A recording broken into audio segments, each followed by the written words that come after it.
Hi, my name is Jordan. I am a special education teacher from the UK. I share my passion for everything communication, sensory regulation, and fun lesson ideas for my classroom of disabled pupils aged 4 to 11. Each week, I am joined by experts in the field, answering your questions and sharing our knowledge and experience working alongside our beautiful young people. Let's get started. Hello, everybody, and welcome to the Sensory Classroom podcast. My name is Jordan, and today I am joined by Padraig from the OT Coach. He is a clinical psychologist and occupational therapist and psychological coach, and with over 14 years of experience supporting teenagers and adults. Since 2011, Padraig has specialized in trauma through strengths-based approach and attachment, guiding clients to reclaim meaning and purpose in their lives. And I'm so excited to talk about anxiety with Padraig today. Hi, welcome. Oh, Jordan, thank you so much for having me. I'm delighted to be here. And what a lovely introduction. Thank you. I'm so excited to talk about the topic of anxiety today. Feels like I don't know if you know, but I'm in a specialist setting, but attached to a mainstream school. And across the entire school, from adults all the way through down to nursery, seems to be a bubbling of anxiety. And it seems to be getting more and more year on year. I'm really keen to talk about this today because I'm sure it's something that everyone else is noticing too. Yeah, like it was predominantly, and I continue to work with teens and adults, but we're seeing it younger and younger and younger that anxiety is running through into primary school, into as young as 5, 6, 7, 8, where the levels of anxiety to attend school have got so high that parents don't know what to do. They're trying to support their child. They're trying to do the right thing. And by encouraging and come on, let's go. And we got this, giving some safety before and after. It's extremely hard for families. They're really struggling, but there is a wave of anxiety now. Jonathan Hyde has a great book called The Anxious Generation, and I think he's predominantly speaking about it from a teen perspective, but I am absolutely seeing it as young as 5, 6, 7, 8 coming into schools. It's a pandemic of it. Yeah, and talking about pandemic, is that since the pandemic or was that even happening before? For me, when I watched COVID come and looked at the response of the families and the response of children, there's a lot of adults that are extremely anxious since then. But if you think of the capacity of like a child trying to imagine that physical touch or proximity could kill somebody, and for them to try to process that if I hold my grandmother's hand, she could die or I could die. Like for us to say the words out loud, to try and fathom and process that as an adult, what's that experience like for a child? So how long will it be before they can get over that? Or like I have a little girl and I remember walking through markets with her and the response to people towards her, because at that time they said small children are carriers of, was adults were some screaming out loud and jumping out of the way as if I was carrying a knife and I was carrying a child.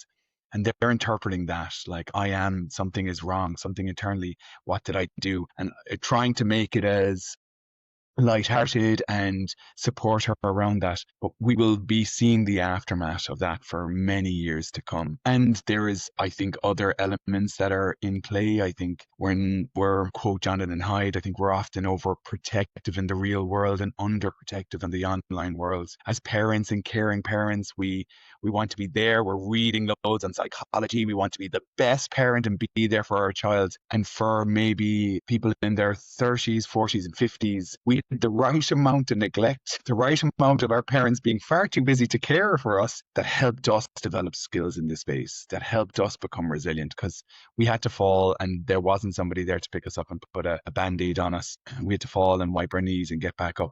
And through that process, we developed skills and we learned a lot about ourselves, where I think there's a lot of young people at the moment that are missing that. And it's all out of love. It's all out of parents just being amazing and doing the right thing and caring and loving. But yeah, I think from my experience anyway, I think the right amount of neglect to develop those skills. That's so interesting to hear you say that. I'm not a parent myself, so I find it really difficult to like navigate that and like almost have an opinion on how people should bring up their children. But it's hard not to as a teacher when year on year more children are coming through. I can speak to my sister though, she won't mind me mentioning it. She said her worst fear is her children needing therapy in as adults because of her parenting? And my answer was, of course they will. We all do. No matter how, no matter how gentle parent or strict parent or whatever parent you are, ultimately, like, therapy is good for all and we all need therapy. So I just think that's really interesting. And it goes perfectly well with what you're saying. It's almost like this fear of doing it our parents' way, but then it kind of goes way the other way to then not giving children opportunities to fail or to be bored or to navigate things on their own.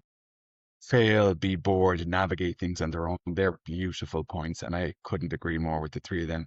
And your niece or nephew may need therapy when they're older, and that's okay. That's a beautiful thing. We should all be engaging in it to deepen our understanding. Nobody's in this life that survives unscathed of hardship and heartache and sadness. It's part of our human experience. So there's loads in that. I think boredom is a lovely point to start. I think we fear boredom. We feel like we're not meeting their needs when they're bored, and it's around celebrating boredom. And I wonder what comes with boredom, and creativity comes with boredom, magic happens with boredom. And this is what I mean about the right level of neglect growing up. Our parents weren't that invested into our boredom when we were growing up. It was like, get out. You find something to do. We don't care. Come back at 7 o'clock when it's dinner.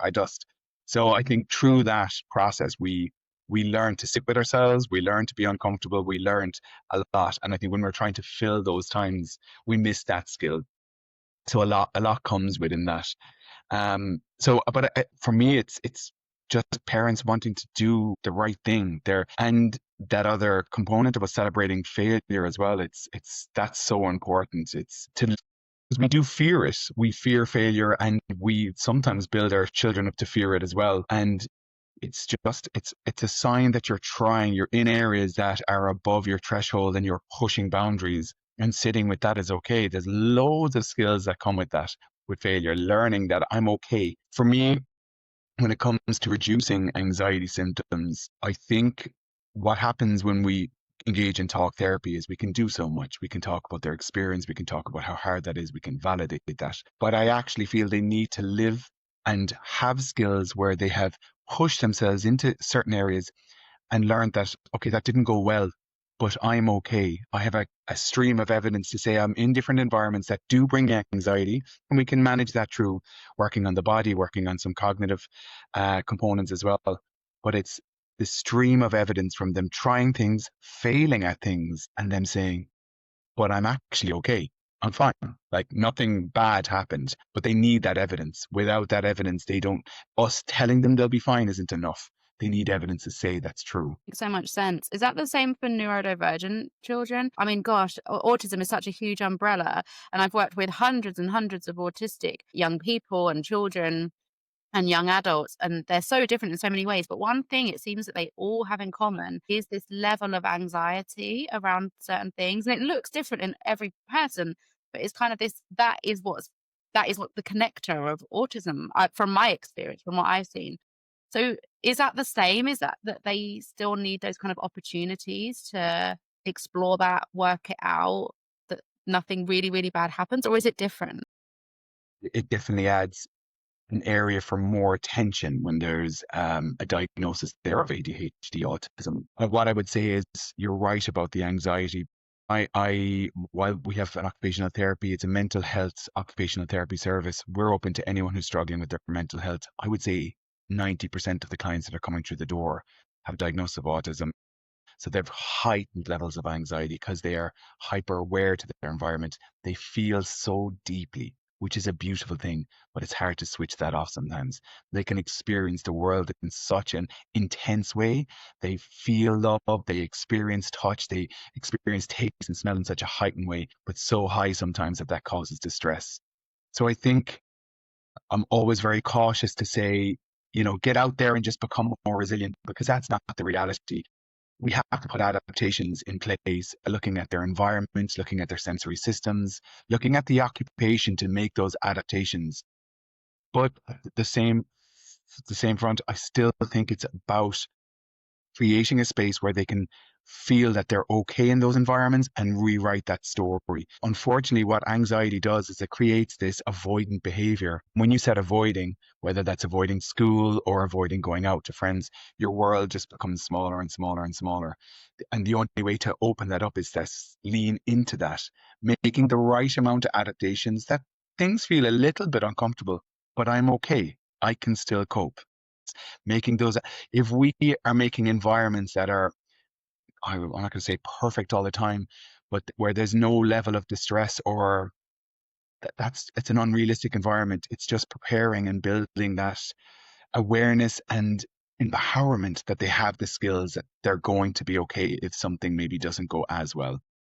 Yeah, I definitely see that. It's interesting. I kind of battle with this actually in my classroom to offer real world experiences because, the real world is full of telephone sounds and, Yeah. all the kind of things that they don't like and they're really fearful of and new foods and all of those things.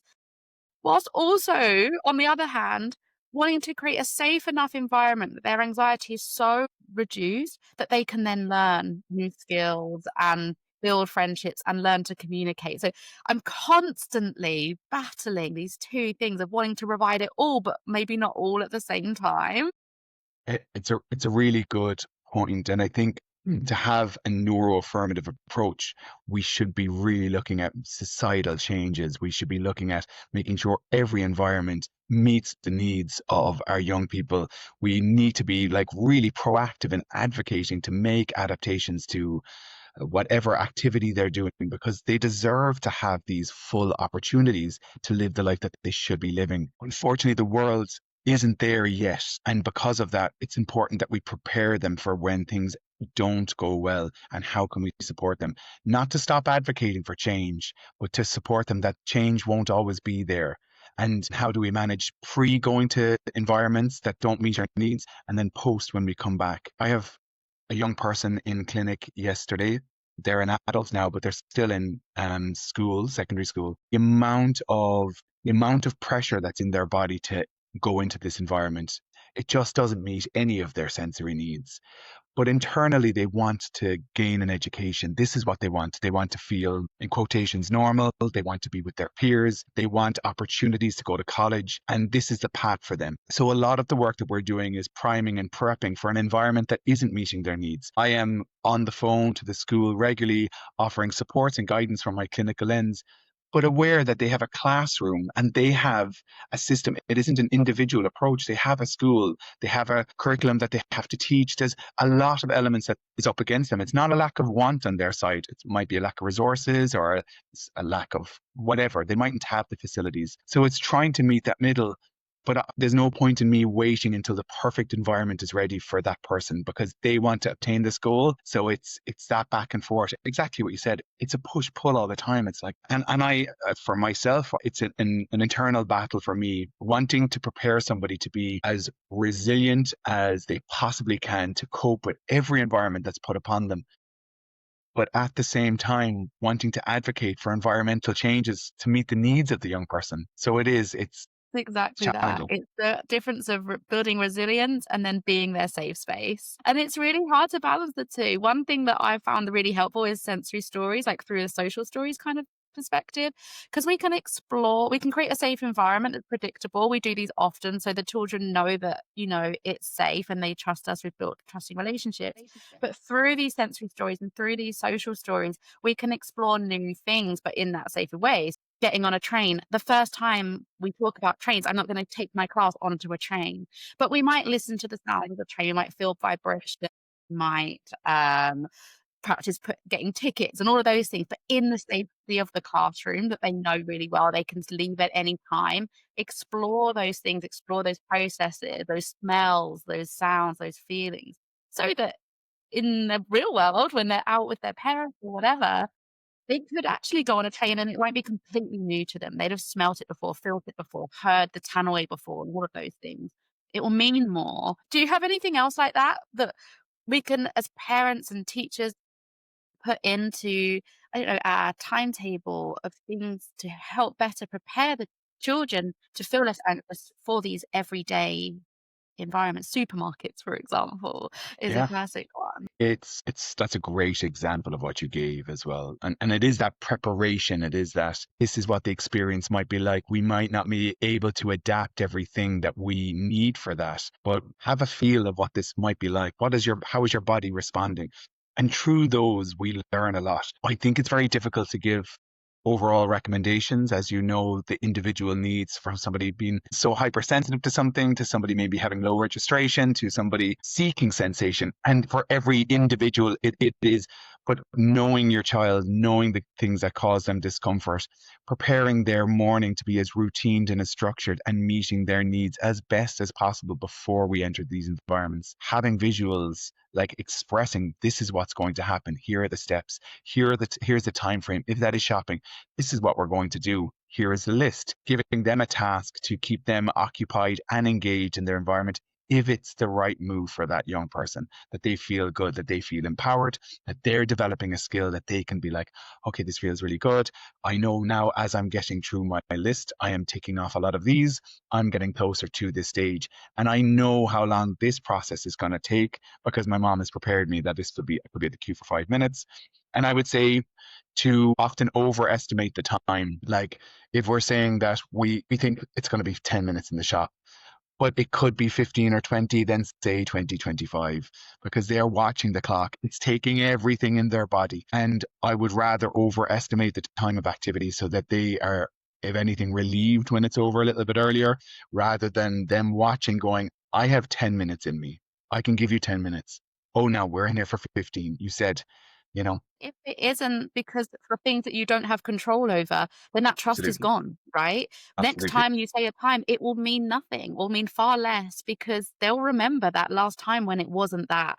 And that will Hmm. only breed more anxiety. I try and avoid times at all in my classroom and I just say what's next because then I only have control over that. I don't have control over the time. But just as you said, like there might be a cashier that's missing or there's something might break or whatever. Like you fire alarm might happen. Like you just don't know. So I try and say, this is finishing. This is next. I have control over that. And then that's that. Because otherwise, because I've seen it. I've tried to do things a different way, like with timers and stuff. And things sometimes just happen, like a fire alarm or something breaks and then they can't have it and then the trust to build back up again takes so much longer than it does to break it in the first place. Yeah, I try really hard to any promises I make and saying something's next is a promise. Even if you don't say I promise, it is a promise. Any promises you give to especially someone anxious, make sure that you can keep that promise. Agreed, agreed. As adults in their worlds, they look at us as we are responsible for controlling everything. So, like, they're looking at us all the time. You've got this. So if something goes wrong, they're not looking at, oh, this happened because of this. They're like, oh, the trusted adult has let me down. It was actually your fault because you're responsible for making sure the world functions and keeps me safe. And that's really difficult for parents because parents do incredible. If you have a neurodivergent young person at home, you are working so hard to make sure their needs are met. And something out of that, like something in a shopping center, in a school, in a playground goes wrong, they come back and say, you wronged me. You've let me down. You are the world in my eyes. And they feel really hurt by that. May have nothing to do with them, but it's they seek that safety. And with safety, then it comes like, this is your responsibility. You got this, have you? Because I'm struggling here. So I'm looking at you to hold it all together. So it's Can we tough. talk about the burden of that? Can we hold that for a second? I think it's really important to acknowledge. We've got lots of parents that listen to this podcast. I think it's really important to acknowledge the huge burden of being that safety for somebody, whether it's somebody you care for that's neurodivergent or not, somebody that's particularly anxious, if you feel like you're their rock, and they say rock, right? Concrete, like you can't give an inch because you have to be solid for them. That is such a huge weight to bear. I'm interested in what's going on there and how we can better protect ourselves if we find ourselves in that position. Unfortunately, what I see with teens and adults is sometimes the relationship has been so broken down, and not through a lack of want of love or care, but it's that we could say the black and white thinking or right or wrong, and you have wronged me. And it can be really difficult to rebuild that relationship. And parents are doing everything. They are going above and beyond what a parent of a neurotypical child would have to do. They are working so hard. So it's really difficult. I just think keeping conversations open, looking for moments for connection and in any way we can. And often it's just through play, it's through moments of joy and just keeping that alive, just because we can switch into this carer role or we can switch into this giving advice role a lot. And or telling somebody off saying you shouldn't be doing this or this is how it should be done. And we miss the opportunity for play and connection. So always coming back to that, finding moments of joy, finding moments where they can just build that strong rapport and connection with you and keep that love as strong as the parent deserves it to be, as well as the child. So let's come back to that for teenagers then, because that's tricky with teens. I mean, give me a 4-year-old and I can play cars, I can play animals, I can play dress up, easy, easy peasy.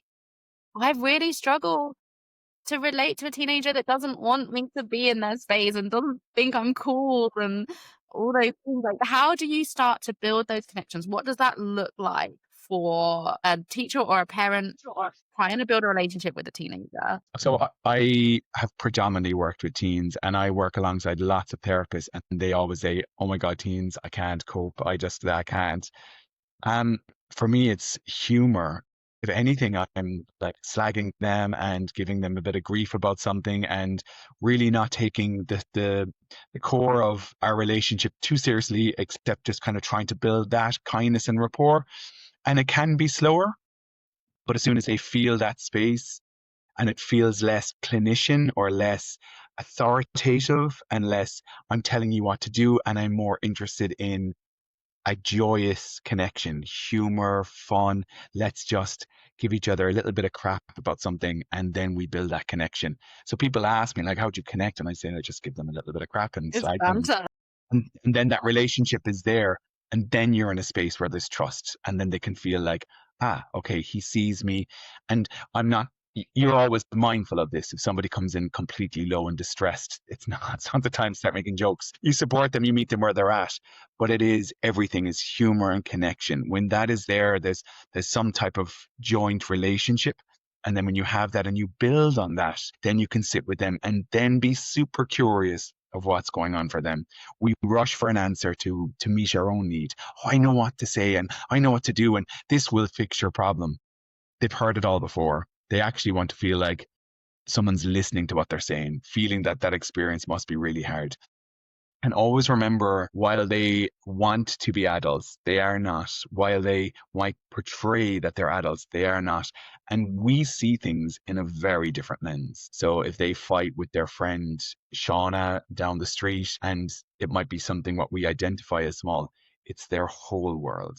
So we need to see it as that. This is something that is so detrimental, so serious that we can hone in and say, oh wow, that experience versus it'll be fine. You're not even going to think about this in 6 months. That's just not the approach. So validating their experience, connecting with them, and then the recommendations when they're ready for it. But stay curious and stay trying to empower them to find the answers as well. Try to empower them to say, I wonder what would that look like? And how could if that was different, what would that feel like? And how could we make things differently? The empowerment is helping them design their own life. And often they will move in that direction, but just humor and joy and finding what's meaningful and building on that connection, like first and foremost. But most people fear the teens. They're like, oh, I don't know what to do. I don't know what to say. They're like, oh, yeah. And I love that answer so much. Is there anything that we should be learning from teenagers? Is there Wow. anything that teenagers are particularly good at that actually we forget in adulthood? And like, it would be a far better people if we remembered something that teenagers are really good at. It's a really good question. And I think I need time to think when I see teens come through the door. Can I say what I can I say something that Yeah, yeah. I would want to be more of? I love that teenagers haven't decided choices yet. I love how experimental they are. I love that 1 month they like one music and then this like they're experimenting with who they are and their identity. And I feel Mm, like that doesn't have to stop, and yet it somehow does.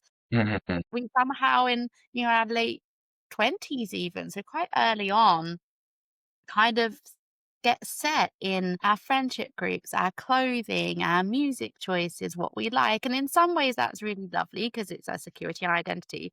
But I feel like it means that we miss out on the opportunity to find new things, new music, new hobbies, new friends. And we're not very good at finding new as adults. I feel like we lose that. So one thing I like to is, I live in Cornwall and it's so sparse here as people that you end up with friends of all different ages. So I have Mm, friends that are from 16 to like retirement age. And one thing I really love about hanging out with these young people is the opportunity to just be transient and be fluid and be open-minded to mm, new ideas, new conversations, and kind of be a bit more spongy and flexible in that way. mhm. I find that for myself has been really, really useful. I agree as we did. I don't know why it happens in society, but we tend to disconnect from play as we get older. And it feels like it's not appropriate too. And having children around helps us as adults to always engage in play. My life is full of play, not only with my daughter, but with my work and with my friends. And so I think not to lose that joy that play can give us. And I know we change it to going running and cycling, and that's now how we play because it's age appropriate, but we can still have fun and mess around and paint and be creative and be free flowing. And that I was reflecting on where I see that teens, the things that we can learn from teens. I think the importance that they put on friendships and those connections we can lose as we become adults, but it is their world. And the reality for us is we are here to connect. We're here to be our authentic self and we're here to connect with people. And we can shift into, I would say, hyper independence when we become older. That I don't need anyone. I'm good. I can do A, B, C, and D. They need and they are hungry for, and they know when there's good connections there, it becomes everything to them. And I think we need to learn a little bit like of the importance of what they're identifying, and it's about the importance of human connection. They know it intrinsically. They need it to survive, and I think we could do with remembering that. Yeah, I completely agree. That's so true. Like school and social dynamics are so up high on the pedestal of what a teenager is, isn't it? And I can totally relate to that feeling of my social circles getting much smaller as I get Mm, older. And actually, sometimes that's nice because you feel safe and comfort in that. yeah. They're much more maybe steady than teenage friendships and relationships, but yeah, I definitely feel that draw for sure. And I suppose then going back to teenagers that are feeling that have lots of experienced trauma, school-based trauma, that then aren't wanting to go to school, that's a huge loss, isn't it? Yes, it's Hmm. by protecting them from that school-based environment that maybe isn't suited to them for whatever reason, but they're missing out on those social dynamics, which is so important for that age. Can we talk about either exclusion or and alongside school refusal? Yeah. So the language that I see come through the door with the teenagers that arrive to my clinic is there's a strong want to go to school. So it's not that I don't want to go and then it's like I can't. And for me, working within complex trauma for this length of time, prior to becoming an occupational therapist, I worked as a social care worker for about 8 years, working with teenagers who've experienced trauma and now residential homes, and I supported them around that. So really interested in that line of work and kind of moved into working with occupational therapy and working with general anxiety and then depressive symptoms, then heightened levels of anxiety, eating disorders, so forth. But I see a common thread with them, and their body is responding before they can cognitively make that decision. So that their neuroception, in other words, their body is saying, I'm not safe in this environment. Cognitively, they know there's a teacher there, there's students there. They're like, it's fine. Like people are like fine, but their body has said that the demands that that environment is going to put on me is above what I can physically cope with. So when they go to the school gate, they can't put that foot over. They know I'm going to be okay. They've said the mantra, they've done all of that, but they have a trauma response where their body shuts down and all their body is trying to do is keep them safe. So it's around connecting their mind to their body as well and allowing them to connect with their body and allowing them to feel safe in different environments. I would, the first question I ask when a teenager comes in, the parents are like, how do we get them to school? And when the teenager comes down, I'm like, do you want to go to school? If you don't want to go to school, I can't be another adult to try and get you to something that you don't want. I'm wasting your time and I'm wasting your mom and dad's time. And they often, 90% of the time, say, I really want to go back. I just can't. So I'm like, let's go. Let's see how we can get there. And then that's where we look at everything. We're like, what is their lived experience of school? So why is that environment overwhelming? Is it the bells ringing? Is it having to the transitions of changing rooms? Is it not knowing who they're going to sit beside? Is it I don't know where my locker is? Is it I'm sitting at the back of the class and there's so much noise going on here I can't hear what's going on? Is it I want to be loved and recognized by everybody and I'm loved and recognized by nobody and I'm lonely and isolated and I can't cope with that anymore? So finding out specifically what that young person needs and seeing what adaptations we can make from an environmental perspective and personal perspective. And then again, really working with them on like building them up to be the best version of themselves so that they can be like as regulated as they possibly can. So when they come through the door, while we're looking at environment and we're looking at their occupation or their activity, the first and foremost is I'm looking at them. Are you eating good food? Are you eating something that's going to make you feel good? Are you sleeping? Are you moving your body? Are you doing something that's meaningful for you? Do you have any good connections? What are the relationships like at home? If all of those things aren't going well, or one of those things aren't going well, they have a negative knock-on effect on everything else. And in turn, they present at school fatigued, upset, like hungry, overly energized or under-energized because of a lack of movement without putting the building blocks in place before we go. We're already at the back foot. So it's like really putting that investigating hat on and saying like, how is everything at home? How do we build up everything? And then we move into these adaptations. There's no point in changing anything without making sure that everything is solid and we're the best version when we land at the door. Do you find that's well received by schools? And how do you navigate that to try and make sure that schools are alongside these reasonable adjustments? I think most schools are pretty good. And I'm trying to say it in a politically correct way. Most schools are really nice. Some don't really understand the neuroaffirmative approach. For an example, I have a young person in, and many of the communications that I have is just trying to help teachers support this young person in as respectful and as kind way, because I have my lens, because I'm listening to books and I've done all of like from an educational perspective, I'm immersed in this. It's unfair for me to assume that somebody else is going to be. So it's like, here's all the knowledge, here's everything that I've learned, here is some evidence-based tools that is actually really helpful and really neuroaffirmative. So if you have a teacher has maybe like we have an education that this young person needs to hear. End of. They need to come in, they need to sit down, and they need to do well.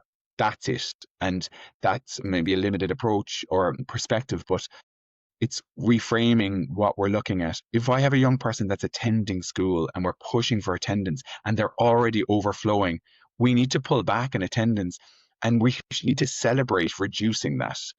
And that's the difficult part, because I think it's all well intended. Teachers are just saying, oh my God, you're doing so well. Do you know what? How about we push to stay a little bit longer today? And how about like, I'll give you a little Kit Kat at the end of the day if you can just stay for a full day. And I was like, that Kit Kat, that one for Kit Kat can throw them over the edge. And not even the one for Kit Kat. What they want is the approval and the recognition Yeah, that I'm right. doing enough by you. I want to see that you can see that I'm trying really hard, because many of the neurodivergent young people that come to the door, they are high achievers. They want to be the best and they want to prove to the world that they're worthy enough. And when we push that, we're saying you're worthy enough if you can cope in an environment that doesn't meet your needs. And that's not right. And also that attendance is more important to me than your mental health or your Yes, well-being. That's the underlying message there, isn't it? absolutely. And then that breeds adults that are then workaholics and people pleasers and fawners. And it also breeds people that are in relationships that are fawners, that puts them in really vulnerable positions. And we don't want that for our young people that we love so much and want the best for. We want them to be thriving, advocate for themselves, listen to their bodies. I see I mean, I have 11 kids in my classroom, but I also have 14 teaching assistants. So it's really interesting watching. They're all rubbish at advocating for themselves and their bodies and their needs and putting their mental health first. All of them are. In fact, the kids are better. My high support needs, non-speaking, autistic children are far better communicators and people that listen to their body and advocate for themselves than my 14 teaching assistants. just because of their upbringing, their environment, their experiences, and all of those things. So as a teacher navigating that, I'm kind of using the same tactics for both. Honestly, I'm like naming what I'm seeing, I'm giving opportunities, I'm modeling what I would want to see, taking a full lunch break, using movement break for myself, sharing what happened at the weekend so that I can relate to all of those things. Because as adults, how can I expect my support team to be supportive and co-regulating with my children if they aren't putting themselves first? They're dysregulated, their mind's somewhere else, they've not had breakfast, for example. Mm. So I think as adults in that position, it has to start with us. Like a bit like on the airplane, right? You put your own mask on before the kids. It has to be that, doesn't it? And there's so much in that, and I couldn't agree more. And like when we do have somebody who is able to advocate for those needs, those skills translate into adults. And I often work with lots of adults that are struggling in their own life because of the fawn response. It's if I express my own needs and I'm rejected, what does that make me feel like? That they don't love who I actually am, and therefore, you know what, I'm just going to be quiet, or I'll shape myself to be the version that this person needs me to be. And I would say highly anxious people or neurodivergent people are masters at that. They're masters at adapting and masking who they are to portray whatever version that person needs. They are skilled. Highly anxious people read rooms, and traumatized young people read rooms like I've never seen, because they need to. They need to come into a room, and it's not easy for them to walk through the room. So they're looking around and they can feel people's emotions, needs, wants, and they can really cleverly adapt to whatever that needs be. And then the fawn response is a really important one. A lot of the training that I would do in schools, delivering training, is I'm speaking about making sure we're looking at that fawn response, that young person that's coming and sitting on the front, and they're nodding and they're smiling and they're doing everything when they are falling apart on the inside. And even for parents to hear this and foster families to hear this, like the fawn response makes things easy for us, because it's like, great, they're fine. Oh, they're brilliant. So they brought me up everything. They did everything. But the long term of that behavior means none of their needs actually get met. They're often at risk of poor mental health, poor relationships, because they're never able to advocate. So when teens are fighting back with us and they're arguing and they're saying, I'm not doing that, I'm not, we need to reframe that they're learning a lot about themselves, and like, actually, this doesn't feel right for me. And I'm safe enough with you. I love you enough that I can fight with you over this. And I know that our relationship's going to be fine. Even if I storm out and I bang, that's a beautiful thing. You've created a safe space for that person to advocate their needs and express themselves. It doesn't feel good at the time because you're like, come on, just do as I say. But actually, what you're doing is you've created somebody who can advocate for themselves, and that's wonderful. Yeah, and we want to encourage that. What we don't want to encourage is that fawning behavior with the Kit Kat reward or whatever it is. We don't want to encourage that kind of masking. It's what we're asking them to do, right? We're asking them to bottle it all up and get through the day because that's what makes me pleased with you. That's my expectation of you. And it's Yeah, just not a smart target. It's not realistic in any way. They might be able to do it for a day, a week, a month, but it's just unfair. And I suppose what will happen there, if they do achieve that day and get that Kit Kat, well, then what will happen the next day? You're not then going to let that go. The barrier is going to keep rising until they fail. That's just not fair. When mm, we realize that's what we're doing, I feel like it will quickly, I hope, quickly get unpicked and fall apart. And we have to realize, okay, we need to be really realistic about what we're asking for our students and set realistic expectations of them and praise effort, all effort, rather than the outcome. agreed. And that's very well said. And that's the reality. It's like, how do we support you to obtain an education? And like, if we can think about it from that component, if the core of what teachers, SNAs, principals want for the student is that they can sustain and obtain an education, how do we meet that target? And if we keep pushing for these higher targets, which they want to achieve, they will burn out. And that is like so common. I would say 80% of the teens, maybe 90% of the teens that first come through the door of the clinic are not in school. They haven't been able, they've burnt out. And often that's actually where their diagnosis comes, is they're like, what's going on? Because they were the best at the class. They played all of the sports. They were incredible. If I said we're going to go here, they would say, yes, can't wait. They were the best. And you'd hear that sentence because they had to be. They had to always turn up and show up and do everything and do it to the highest level, to the point that their body just said, you know what? I can't play this game anymore. I'm gone. I'm done. And their bodies sign out. It's not a lack of want. And always remembering that component. We might have an idea that, oh, they've a lack of motivation or they don't want to. That has not been my experience. Motivation is super high. Their bodies physically cannot sustain environments that don't meet their needs. It just can't. So yeah, it's just remembering that behind the scenes, we might think we'll encourage their motivation by giving them a Kit Kat or rewards or praise or gold stars. They want all of that. They want that recognition, but it isn't a lack of motivation. It's actually the environment that's not meeting their needs. So what are the adaptations we can make to the environment to suit their educational needs? Absolutely. And on that topic of attendance, it's such a it's hard. We could have a whole podcast on just attendance and my feelings on that. Because when I'm working with disabled young people, just getting them to school in the first case through hospital appointments or whatever, regulation, all those things is so challenging for parents. So naturally, they're going to have a lower attendance anyway. But also, I feel like any kind of time that we reward children, or the opposite of that, for attendance, it just seems so unfair because so often it is nothing to do with the children. The children may want to go to school, but they can't get to school for whatever reason. Maybe it's a parent thing, maybe it's a finance thing, maybe it's a time thing, maybe it's an organization thing, maybe they're just feeling really sick, maybe they're getting burnt out because when they are at school, they're working so hard that actually they need that time to respite and recuperate from the week before. Again, it doesn't need sticker charts, reward charts, public shame or public praise at all. I feel like it needs good relationships with parents, really open relationships with parents, really strong relationships with the parents and guardians. Because ultimately that's when attendance gets improved. It's nothing to do with the children. Same for reading as well.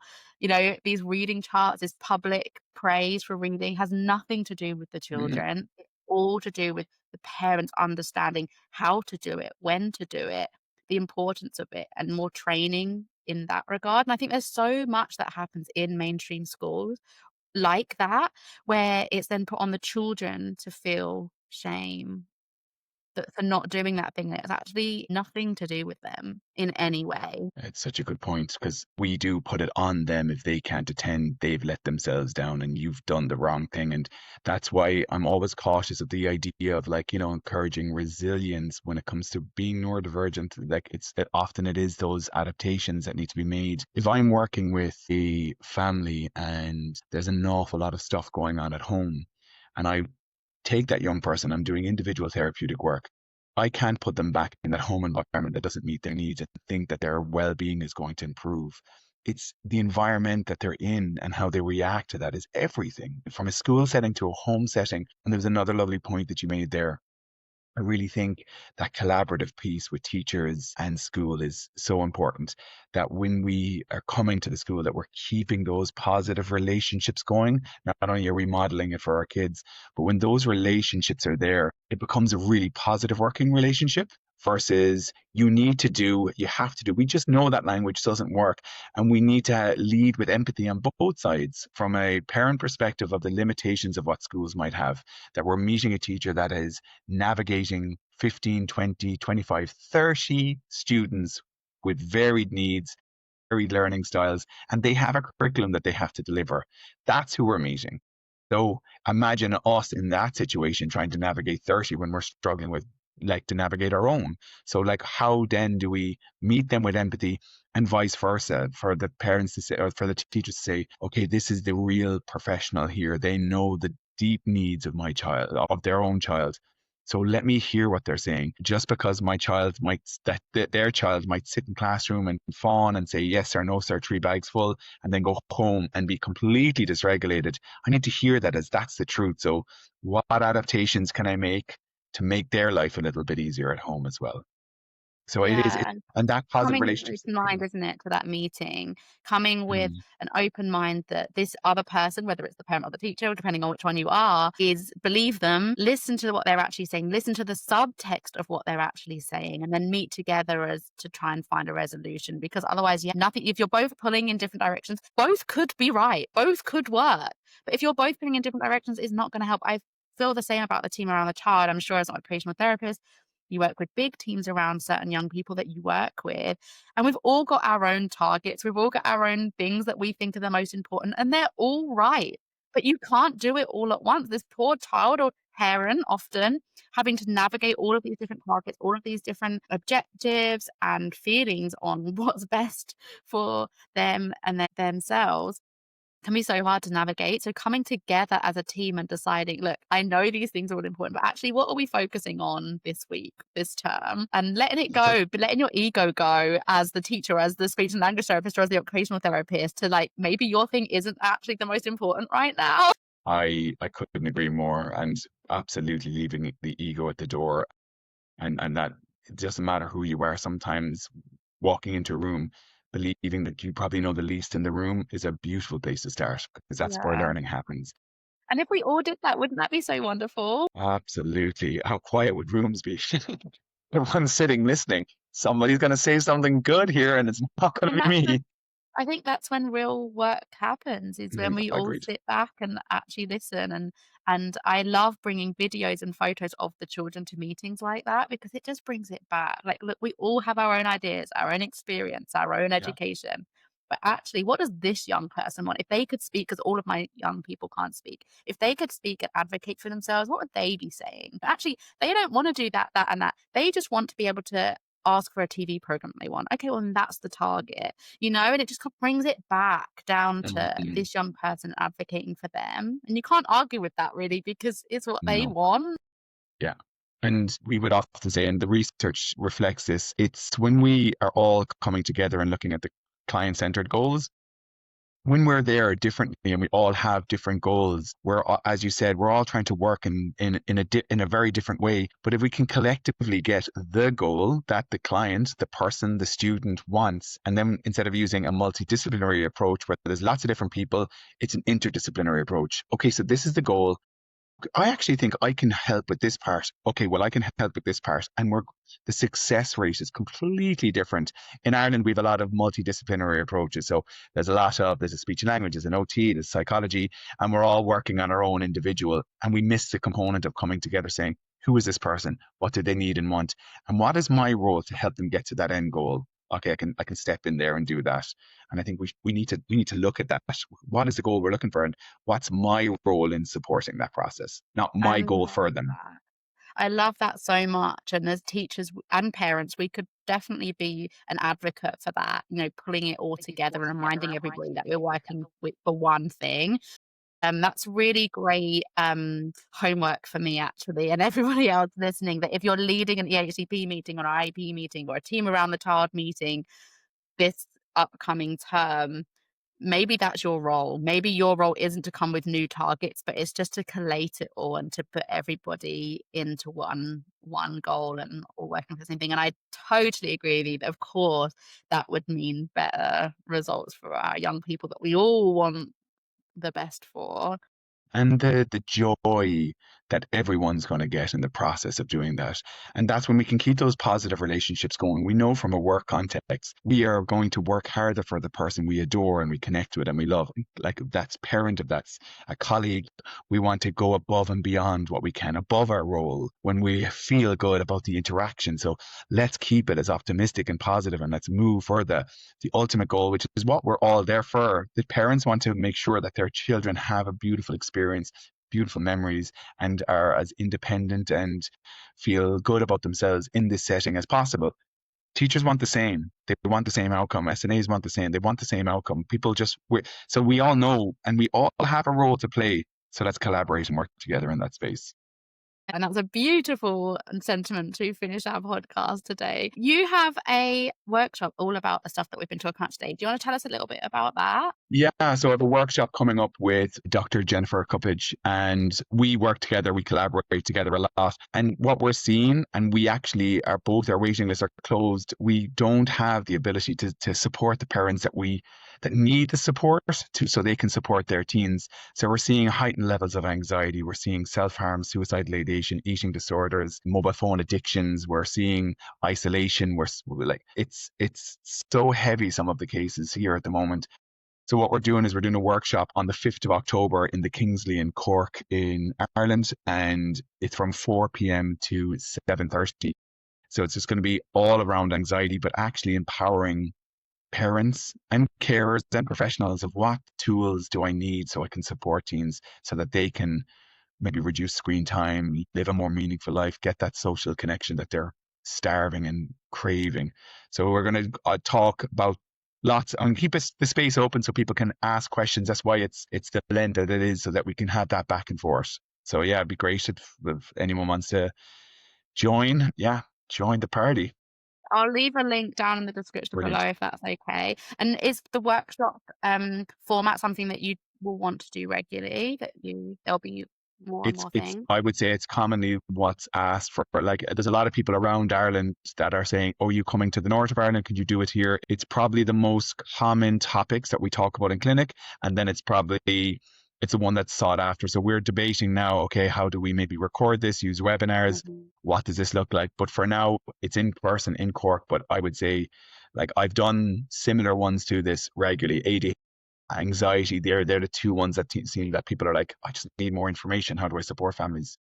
Amazing. Thank you so much. That's so useful. Sorry. Yeah, all the links in the description to find out more about that and about Padraig, and all of his website and all of the things will be down below. Thank you so much for joining me today. I have loved this Thank you. conversation so much. I've personally got a lot out of it, so I hope everybody listening has too. I'm sure they have.